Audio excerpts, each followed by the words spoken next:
Immigrants bring to America the work ethic that has made this country great again and again and again. They are the food service workers, the nurses, the scientists, the astronauts. America's founding fathers have created a country where people can come who have guts and determination. Immigrants get the job done. And yet, these negative myths about immigrants have persisted. What are the most common myths, and how do they spread? Criminals, illegal immigrant criminals, they've got to respect American law. They do not pay taxes. And they're taking their jobs. So in my booklet where I discuss the common myths about immigration that people have, I just go down the list based on my experience of over a decade. So one of them is that immigrants lower wages and take jobs. I take a look at the evidence of that and find it wanting, to say the least. There's actually more evidence that immigrants increase American productivity, increase the number of jobs, increase wages for native-born Americans. I take a look at immigrant consumption of welfare benefits. It's actually a lot less than it is for native-born Americans, even on a per capita basis.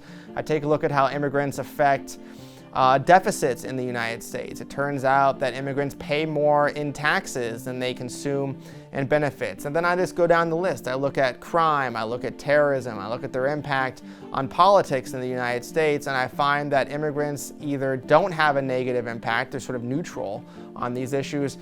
The prevalence of myths about immigration is very common. People hold a lot of erroneous beliefs about immigrants for a number of reasons. I think one of them is that if you see something bad that happens on the news, let's say a murder along the southern border, they see the problems down there and they assume, well, if these folks are breaking immigration laws, they must be breaking other laws. They must have something to hide. They must be coming here to undermine our country or our economy. They must be unpatriotic.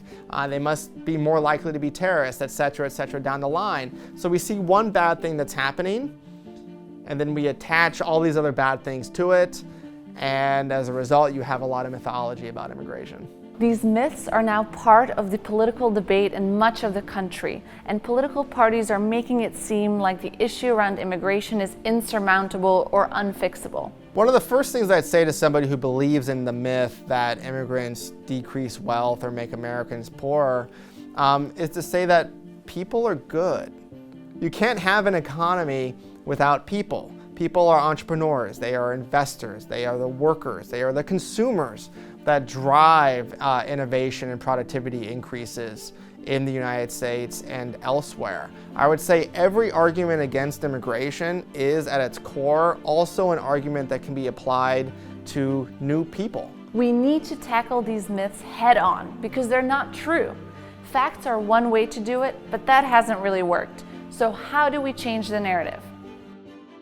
Changing the narrative on immigration is very difficult. Changing the scope of the debate is something that I've been working on for years. I would focus on a few things. One, make sure to emphasize the humanity of immigrants. You know, these are our fellow human beings. They should be granted the same rights as native-born Americans. I think it's required to grant them dignity and to respect them in that way. And the other way to talk about it is to not talk about immigrants as competitive with Americans, because they're not competitive with Americans. They are complementary to us. They work with us. They are members of our families, of our workforce, of our friends and our neighbors. And to emphasize that, I think, is really good.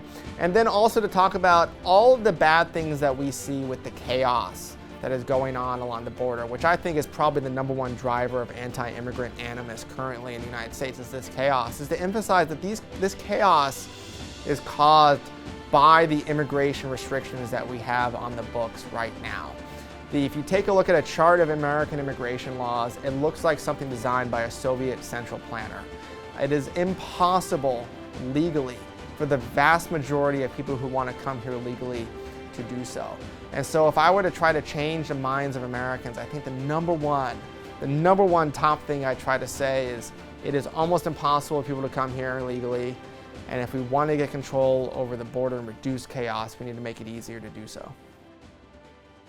People connect with people, and the fact is that when immigrants move to communities, they are welcomed and embraced. We need to tell the stories of immigrants. Who are the immigrants that you know? What are their stories? And are you falling for some of these myths about immigration? To learn more about this, as well as many other immigration-related topics, follow us on social media @ImmigrantFood. Sign up for our newsletter, where each week we send you 5 ways that you can make a difference. And join us inside the restaurants to stay #United at the table. See you guys next month for a different issue.